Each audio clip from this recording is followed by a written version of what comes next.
Perubahan iklim merupakan sebuah fenomena alam yang disebabkan karena adanya kenaikan suhu rata-rata atmosfer bumi seiring dengan meningkatnya efek gas rumah kaca di atmosfer bumi.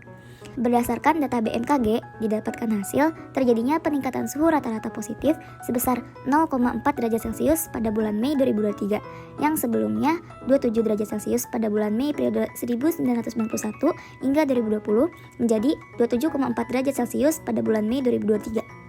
Peningkatan UV akibat perubahan iklim ini memiliki dampak, salah satunya yaitu pada kesehatan kulit. Pertama, kulit terbakar atau sunburn adalah cedera akut akibat paparan UVR matahari yang berlebihan sehingga menyebabkan kemerahan pada kulit.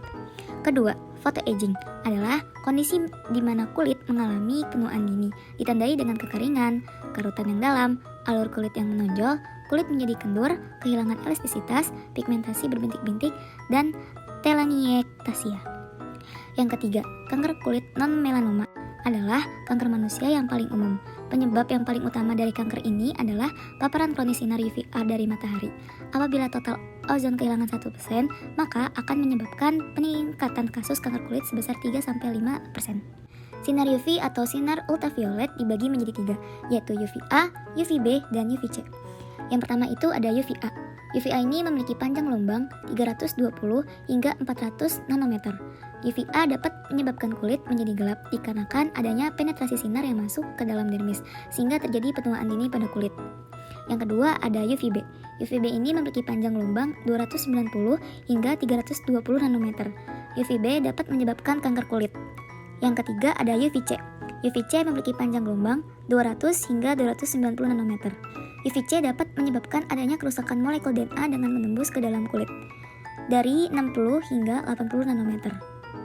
Sinar UV dapat memberikan beberapa dampak pada tubuh, seperti merusak sel kulit, elastisitas kulit yang berkurang, adanya kemerahan pada kulit dengan rasa gatal, adanya sunburn atau kulit yang terbakar, berisiko adanya kanker kulit, dan memicu pertumbuhan sel kanker.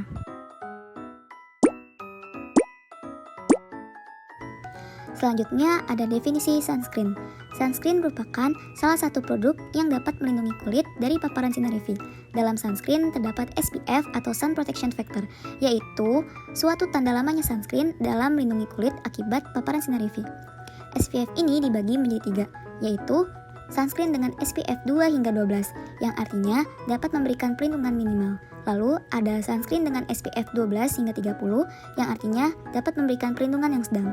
Dan yang terakhir ada sunscreen dengan SPF 30 atau lebih, yang artinya dapat memberikan perlindungan tinggi. Adapun manfaat dari sunscreen, yang pertama untuk mencegah kulit terbakar atau sunburn, lalu mencegah penuaan dini, mencegah kulit kusam, mencegah kulit kering, mencegah komedo, menjaga warna kulit tetap merata, dan menurunkan risiko kanker kulit.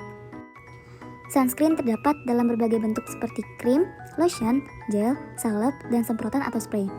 Untuk penggunaannya, sunscreen digunakan tidak hanya pada bagian wajah saja, tetapi juga di bagian tubuh lainnya seperti tangan, kaki, dan leher. Waktu yang efisien ketika memakai sunscreen yaitu 15 hingga 30 menit sebelum keluar ke area yang terkena paparan sinar UV. Penggunaan sunscreen berdasarkan iklim di Indonesia yaitu sunscreen dengan SPF 30+. Sunscreen merupakan salah satu bentuk produk yang dapat merawat kulit agar tetap cantik, sehat, kencang, dan awet muda. Mempercantik diri dalam Islam adalah ibadah. Menurut hadis riwayat At-Tabrani yang berbunyi, sebaik-baiknya istri adalah yang menyenangkan jika engkau melihatnya, taat jika engkau menyuruhnya, serta menjaga dirinya di saat engkau pergi. Tandanya, seorang istri tidak boleh memperlihatkan keadaan yang tidak disukai suaminya. Ia harus selalu menjaga kebersihan dirinya, sebab kebersihan merupakan bagian dari iman. Dalam pembuatannya, maka perlu diperhatikan kandungan yang ada dalam pembuatan sunscreen. Hal ini disebabkan karena sesuatu yang haram adalah sesuatu yang membahayakan. Berdasarkan Fatwa MUI 2018 tentang alkohol pada kosmetika, menyebutkan bahwa apabila produk kosmetika mengandung khamar, maka penggunaan hukumnya haram. Namun, apabila produk kosmetika dalam dan luar mengandung alkohol yang berasal dari fermentasi tanaman yang bukan khamar, dengan kadar di bawah 0,5%, maka penggunaannya halal apabila tidak membahayakan secara medis. Islam melarang untuk menjual dan membeli barang atau sesuatu yang memiliki kandungan khamar.